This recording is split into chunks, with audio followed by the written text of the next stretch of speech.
안녕 다운이들, 아름이에요. 제가 그 전에 올렸던 HSK 영상이 요즘에도 조회수가 계속 오르고 있더라고요.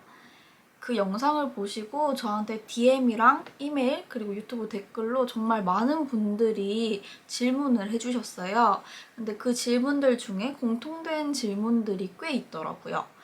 그래서 오늘은 그 질문들을 위주로 답변을 하는 영상을 한번 찍어볼까 합니다. 본격적으로 시작하기 전에 혹시나 제 그전 영상을 안 보신 분들이 계시다면 그 영상 먼저 보시고 이번 영상 보셨으면 좋겠어요.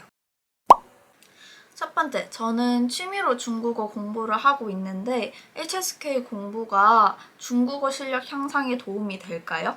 생각보다 이런 분들이 많으시더라고요. 취업이나 학업, 스펙을 위해서 중국어 공부를 하는 게 아니라 그저 중국 드라마, 중국 영화를 보다가 중국어의 매력에 빠져서 중국어 공부를 하시는 분들이 엄청 많더라고요. 이 질문에 대한 답변을 바로 드리자면 HSK 공부가 중국어 향상에 도움이 됩니다. 이건 솔직히 조금 당연한 답변인가요? 아마 많은 분들이 고민하시는 게 HSK가 자격증이다 보니까 실생활에 나오는 그런 표현 방법이라든지 진짜 실제로 사용할 수 있는 중국어가 맞는지 의문이 드실 거예요. 토익, 토플 이런 영어 자격증이랑 달리 HSK는 급수별로 배우는 내용이 조금씩 달라요. 예를 들자면 1급에서는 기초적인 내용들, 성조, 병음 이런 걸 어떻게 읽고 인사 방법은 어떻고 기본적인 그런 대화 같은 것들을 알아들을 수 있는지를 체크를 할 수 있다면 반면에 6급에서는 이 문맥에서 어떤 단어가 어울리는지 그리고 어느 정도로 중국 일상생활 듣기가 가능한지 이런 것들을 다 판단할 수 있도록 급수별로 내용이 다 다르기 때문에 이걸 차근차근 해 가시면 중국어 실력은 향상될 수밖에 없다고 생각을 합니다. 물론 저는 중국에서 유학을 해서 중국어 실력이 는 게 다 HSK 덕분이에요 라고 말할 순 없겠지만 일상생활에서 중국어를 사용할 수 없는 이 한국에서 중국어를 공부를 하려면 HSK만큼 체계적으로 중국어 공부를 할 수 있는 방법은 없다고 생각이 들어요. 말하기 연습, 회화 이런 것들은 조금 부가적인 전화 중국어도 요즘 되게 잘 되어 있고 되게 중국어 학습지도 엄청 잘 되어 있더라고요. 그런 것들에 도움을 조금 받으면 중국어 향상에도 도움이 될 것 같습니다. 두 번째 질문, HSK 급수는 어떻게 선택을 해야 하나요? 저번 영상 댓글 중에 HSK 급수를 어떻게 정해야 되는지 고민하시는 분들이 엄청 많더라고요. 1급, 2급을 응시하는 거는 시간, 응시료, 노력의 낭비다 이런 말을 했었는데요. 그 말 때문에 많이들 헷갈려 하시더라고요. 그래서 개인적인 의견을 반영한 급수에 대한 이야기를 좀 한번 해볼까 합니다. 제가 지금부터 3가지 케이스에 대해서 이야기를 할 건데요. 본인이 어떤 케이스에 해당되는지 생각해보시고 급수 선택하면 좋을 것 같아요. 첫 번째 케이스, 저는 중국어가 아예 처음입니다. 중국어가 아예 처음이신 분들은 1급부터 공부하시는 게 좋아요. 저는 니하오도 알고 니츠팔로마 이런 것도 아는데 그럼 저는 아예 모르는 건 아니네요? 이게 아니라 성조가 어떻게 있고 한자는 어떻게 읽어야 되고 그리고 기본적인 대화가 되는지 만약 이 3가지가 안 되시는 분들은 1급부터 시작을 하셔야 되고요. 1급 공부를 하시되 시험 응시는 3급 혹은 4급부터 하시는 거 추천드립니다. 자격증이 목표가 아니신 분들은 더욱더 1급부터 공부를 해야 하는 이유가 병음, 성조, 한자를 모르는데 문법이랑 중국어 표현 방법을 배울 순 없잖아요. 그렇기 때문에 기초가 필요하다 하시는 분들은 꼭 1급부터 공부하시기 추천드립니다. 저는 중국어 기초를 아는데 문법이랑 단어량이 조금 부족합니다 하시는 분들은 2급 뛰어넘고 3급부터 공부하는 거 추천드립니다. 3급 단어 중에 70% 이상 아시는 단어면 그냥 바로 4급으로 넘어가셔도 될 것 같아요. 세 번째 케이스, 저는 중국어를 배운 지 꽤 됐고요. 4급 혹은 5급이 있습니다. 6급도 쳐야 될까요?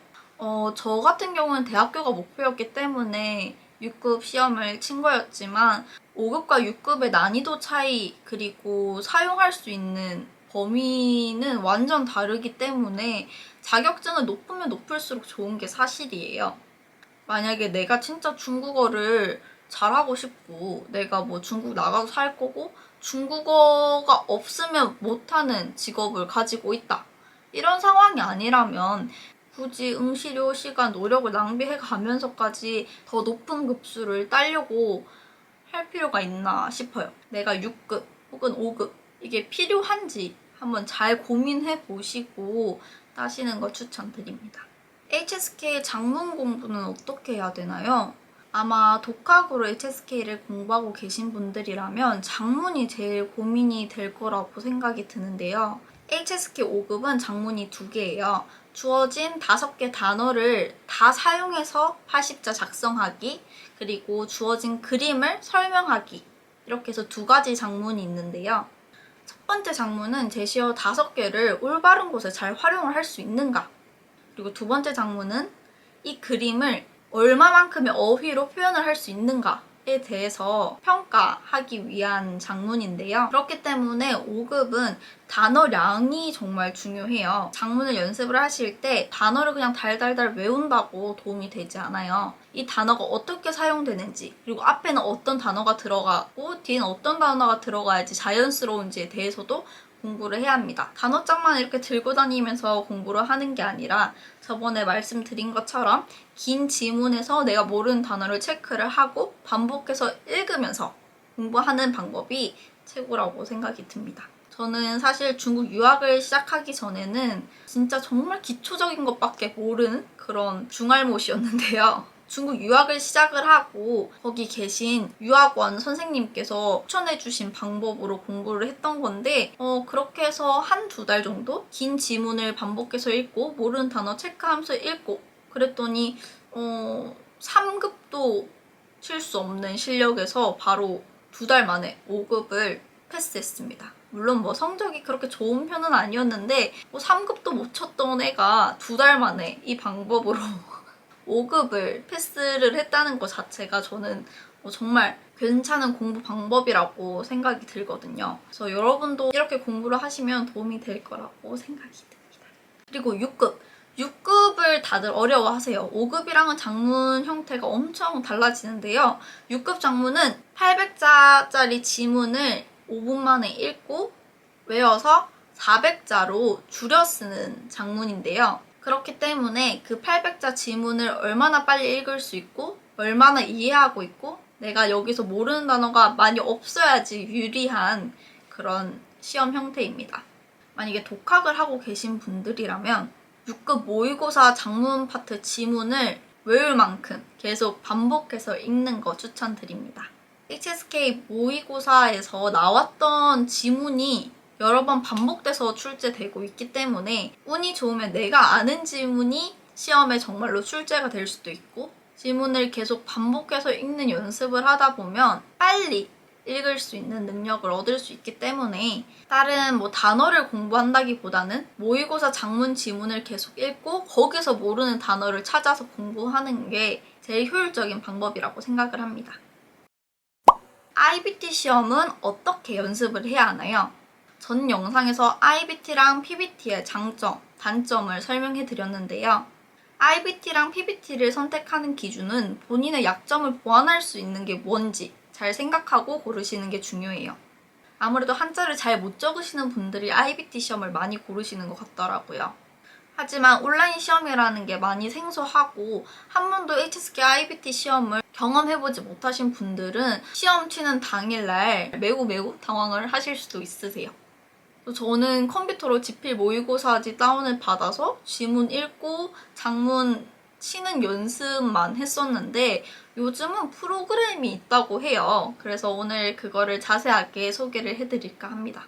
바로 HSK IBT 모의고사를 칠 수 있는 프로그램인데요. HSK IBT 체험관은 짧은 시간 동안 급수별 문제 유형과 IBT 시험을 어떻게 응시해야 되는지 한 번에 알 수 있도록 만든 HSK 시험센터 사이트 내의 프로그램인데요. 실제 시험보다는 짧은 시간 동안 이루어지는 모의고사지만 IBT 시험이 어떻게 치러지는지 그리고 어떤 유형이 나오는지도 알 수 있는 프로그램입니다. 그리고 HSK 시험센터에서는 HSK 시험 접수도 가능한데요. 접수 방법은 회원가입을 먼저 하시고 사이트 왼쪽 상단에 있는 HSK IBT 시험 접수하기를 누르시면 됩니다. 접수하기를 누르시면 시험 일정이랑 고시장 선택 그리고 급수 선택을 하실 수 있는데요. 개인정보를 입력하시고 결제하기를 누르시면 접수가 완료됩니다. 정말 쉽죠? IBT 시험을 치고 싶은데 어떻게 접수하는지 모르셨던 분들은 HSK 시험센터에서 IBT 시험도 미리 체험해보시고 접수도 쉽게 하셨으면 좋겠어요. 그리고 지금은 HSK 시험센터를 통해서 IBT 시험을 접수하시는 분들에 한해서 애플워치랑 네이버페이 상품권을 준다고 해요. IBT HSK 시험을 치실 예정이시라면 HSK 시험센터에서 IBT 접수도 하고 미리 체험도 해보시고 상품도 받아가셨으면 좋겠습니다. 이번 영상도 많은 분들께 도움이 있으면 좋겠어요. 특히 IBT 시험을 준비하고 계신 분들이라면 꼭 HSK 시험센터 통해서 접수하시고 혜택도 받아가셨으면 좋겠습니다. 그러면 오늘 영상은 여기까지. 안녕!